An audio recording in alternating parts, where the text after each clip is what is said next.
Hello guys, welcome back. నేను ఎక్కువ సుత్తి కొట్టి విసిగించను, డైరెక్ట్ కంటెంట్లోకి అయితే వద్దాం. నేను ఒక అరౌండ్ 4 to 5 years నుంచి శాంసంగ్ అల్ట్రా యూజర్ని. జనరల్గా నా దగ్గర శాంసంగ్ S21 అల్ట్రా మొబైల్ అయితే ఉంది.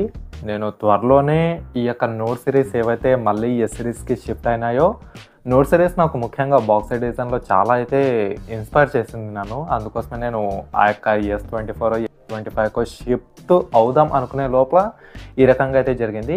హవెవర్ ఈరోజు ఈ యొక్క వీడియోలో శాంసంగ్ S25 అల్ట్రా డిజాస్టర్ గురించి అయితే మాట్లాడుకుందాం. ఇది నా యొక్క పర్స్పెక్టివ్ గురించి మాత్రమే చెప్తున్నా, ప్రతి ఒక్కరి యాంగిల్ దగ్గర నుంచి అయితే కాదు. ముఖ్యంగా నాకు 8 విషయాల్లో ఈ యొక్క మొబైల్ చాలా వరస్ట్గా అయితే అనిపించింది. దట్టు నేను అల్ట్రా గురించి మాత్రమే చెప్తున్నా, S25 అల్ట్రా. ఫస్ట్ వన్ వచ్చేసి దీని యొక్క డిజైను. జనరల్గా వీళ్ళు చూసినట్టయితే బాక్స్ డిజైన్ నుంచి మళ్ళీ కర్వ్డ్ ఎడ్జెస్ అయితే తీసుకొచ్చారు. దీనికి రీజన్స్ అంటే అది ఏమో చేతులు వస్తున్నాయి అవి వస్తున్నాయి అని చెప్తున్నారు. కాకపోతే సపరేట్గా ఈ యొక్క S25 బాక్స్ డిజైన్కి ఒక కమ్యూనిటీ బేస్ అయితే ఉంది. దాంట్లో నేను కూడా ఒకడిని అనమాట. సో బాక్స్ డిజైన్లో చాలా అంటే చాలా ప్రీమియంగా కనిపిస్తుంది. ఖచ్చితంగా వన్ ఆఫ్ ద బెనిఫిట్ అనే చెప్పాలి. ఎందుకంటే ఇంతకుముందు కూడా వీళ్ళు నోట్ సిరీస్ ఎస్ సిరీస్ అయితే తీసుకొచ్చారు. నోట్ సిరీస్ వచ్చేసి కంప్లీట్గా ఎడ్జెస్ షార్ప్గా ఉంటాయి, బాక్స్ డిజైన్లో అయితే వస్తాయి, చూడడానికి చాలా ప్రీమియంతో కనిపిస్తాయి. ఎస్ సిరీస్ వచ్చేసి రౌండ్ ఎడ్జెస్ అయితే వస్తాయి, మనకు ఏ రకంగా ఐఫోన్ సిరీస్ ఉంటుందో ఆ రకంగా. సో అక్కడ మనకు నోట్ సిరీస్ కావాలనుకున్న వాళ్ళు నోట్ సిరీస్ తీసుకోవచ్చు, ఎస్ సిరీస్ కావాలనుకున్న వాళ్ళు ఎస్ సిరీస్ తీసుకోవచ్చు. కాకపోతే ఇప్పుడు అలాంటి సిచ్యువేషన్ అయితే లేదు. కంప్లీట్గా నోట్ సిరీస్ని ఎస్ సిరీస్ కిందకి అయితే మార్చారు ఇక్కడ. అందుకోసమే ఫస్ట్ ఇది నెగిటివ్ డిసడ్వాంటేజ్ కిందకి అయితే చెప్పాలి. ఎనీహౌ మరి మీకు బాక్స్ డిజైన్ ఇష్టమా లేకపోతే ఇప్పుడు వచ్చిన ఈ యొక్క రౌండ్ ఎడ్జెస్ ఇష్టమా అనేది ఖచ్చితంగా కింద కామెంట్ సెక్షన్లో కామెంట్ చేయండి. నెక్స్ట్ వన్ శాంసంగ్ S25 సిరీస్లో, నేను పేరు చెప్పను, శాంసంగ్ S25 సిరీస్లో ఒక సిరీస్ మొబైల్ పోర్ట్రైట్ షాట్స్ విషయంలో చాలా దరిద్రంగా అయితే ప్రవర్తించింది. అది ఫోటో కూడా చూపిస్తున్నాను చూడండి. అటుపక్క OnePlus 13 ఉంది, ఇటుపక్క శాంసంగ్ గెలాక్సీ S25 అయితే ఉంది. సో దీని యొక్క పోర్ట్రైట్ మోడ్ కెమెరా క్వాలిటీ అయితే చూడండి ఎంత వరస్ట్గా అంటే అంత వరస్ట్గా అయితే వచ్చింది. దీని మీద చాలా కంప్లైంట్స్ అయితే వచ్చినాయి. హవెవర్ శాంసంగ్ దగ్గర నుంచి ఇంకా ఏమీ సరైన సమాధానం అయితే ఏమీ రాలేదు. అండ్ మరొక ముఖ్యమైన విషయం మూడవది కెమెరా కంపారిజన్. మనం జనరల్గా తెలిసిందే కదా, శాంసంగ్ సిరీస్ మొబైల్స్ వస్తే ఐఫోన్ని జనరల్గా కంపేర్ అయితే చేస్తూ ఉంటారు. దాంట్లో మనకు mister who's the box one of the famous tech YouTuber అనే చెప్పాలి. సో రీసెంట్గా ఇతను శాంసంగ్ గెలాక్సీ S25 అల్ట్రాకి ఐఫోన్ 16 Pro Maxకి రెండింటికి కెమెరా డిపార్ట్మెంట్లో మాత్రమే కంపారిజన్ చేయడం జరిగింది.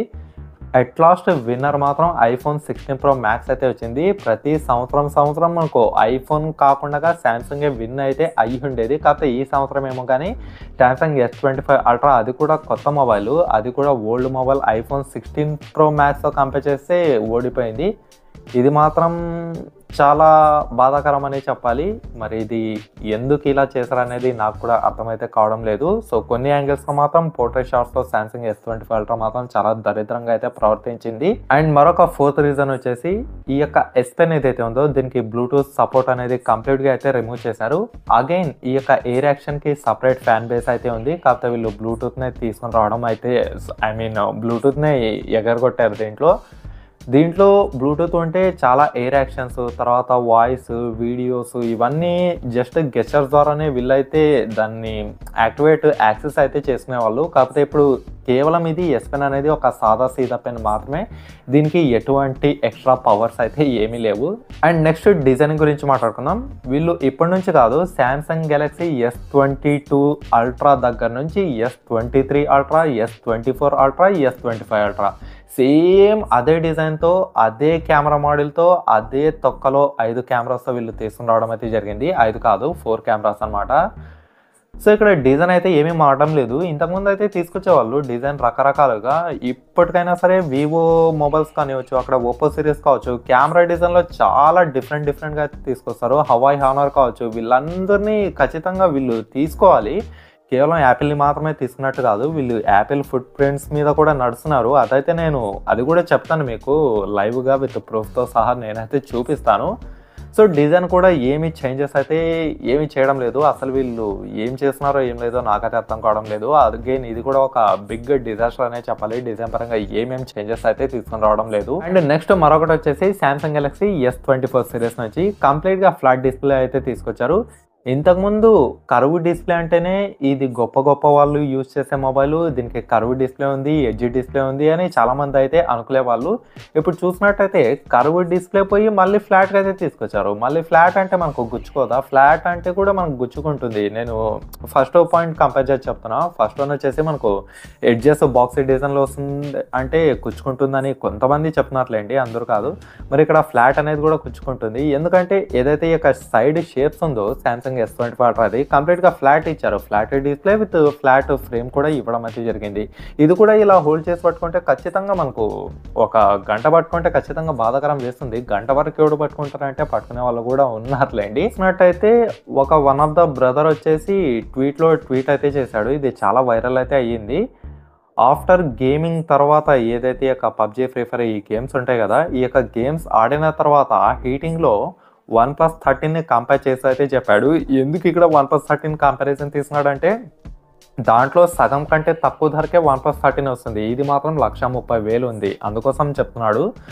ఇది హీటింగ్ విషయంలోకి వస్తే ఆల్మోస్ట్ 40 degrees సెంటిగ్రేడ్ అయితే దాటిపోయింది ఇంకా సామ్సంగ్. OnePlus మాత్రం 30 ఈ యొక్క సెక్షన్లోనే ఉంది. మీకు కావాలంటే ఈ యొక్క ఫోటో చూడండి, దీన్ని బట్టి తెలుస్తుంది. ఈ యొక్క ప్రాసెసర్ మాత్రం సామ్సంగ్ ఏదైతే గ్యాలక్సీ ఫర్ 8 ఎలైట్ అనే ఉంది కదా, అంటే స్నాప్డ్రాగన్ 8 ఎలైట్ ఫర్ గ్యాలక్సీ అని వీళ్ళు కస్టమైజబుల్ చిప్ అయితే తీసుకొచ్చారు. ఇది పర్ఫార్మెన్స్ అయితే బాగానే ఉంటుంది, కాకపోతే హీట్ మాత్రం ఎక్కువగా జనరేట్ అవుతుందని ఈ యొక్క ట్వీట్ ద్వారానే మనమైతే తెలుసుకోవచ్చు. ఈ యొక్క ఫోటో కూడా మీరైతే అబ్జర్వ్ చేయొచ్చు. And last but not least, Samsung వచ్చేసి యాపిల్ ఫుట్ ప్రింట్స్ని ఫాలో అవుతుందని చెప్తున్నాను కదా, అది ఎందుకు చెప్తున్నాను అనేది ఈ యొక్క ఫోటో అయితే గమనించండి. iPhone 16 Pro Max వచ్చి కూడా మనకు చాలా నెలలు అయితే అయ్యింది. ఇప్పుడు సామ్సంగ్ గెలాక్సీ S25 Ultra వచ్చింది. మనకు యాపిల్ లాగానే అల్ట్రా వైడ్ యాంగిల్ లెన్స్ 50కి మార్చారు. తర్వాత సేమ్ స్క్రీన్ సైజ్ మార్చారు. తర్వాత చూసినట్టయితే కొన్ని సిమిలర్ ఫ్యాక్టర్స్ అయితే ఉన్నాయి, సిమిలర్ పారామీటర్స్ కూడా ఉన్నాయి. సో ఈ రకంగా చూసినట్టయితే ఇంకా నేను రీసెర్చ్ చేసుకుంటూ పోతే ఇంకా డిజాస్టర్స్ అయితే చాలా ఉన్నాయి దీంట్లో.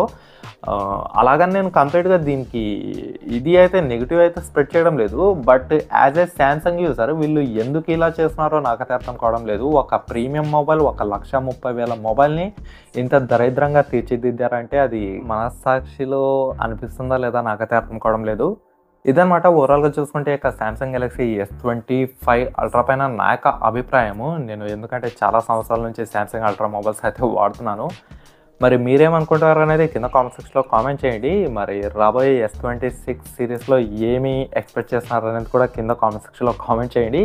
సో ఈ ఇయర్ మాత్రం iPhone 16 Pro Max అనేది విన్ కావడం అయితే జరిగింది. కాకపోతే ఐఫోన్లో కూడా లూప్ హోల్స్ ఉన్నాయిలేండి, ప్రతి ఫోన్లో లూప్ హోల్స్ లేకుండా అయితే ఉండవు. కాకపోతే ఈసారి సామ్సంగ్ ప్రవర్తించింది మాత్రం చాలా బ్యాడ్గా అయితే ప్రవర్తించింది. ఇంకా ఏ విషయంలో అయితే చాలా బీభత్సం అనమాట. సామ్సంగ్ అయితే చాలా ఫ్యాంటాస్టిక్ థింగ్, చాలా కొత్త ఫీచర్స్ అయితే తీసుకొచ్చారు. ఎనీహౌ ఓవరాల్గా thank you so much and by.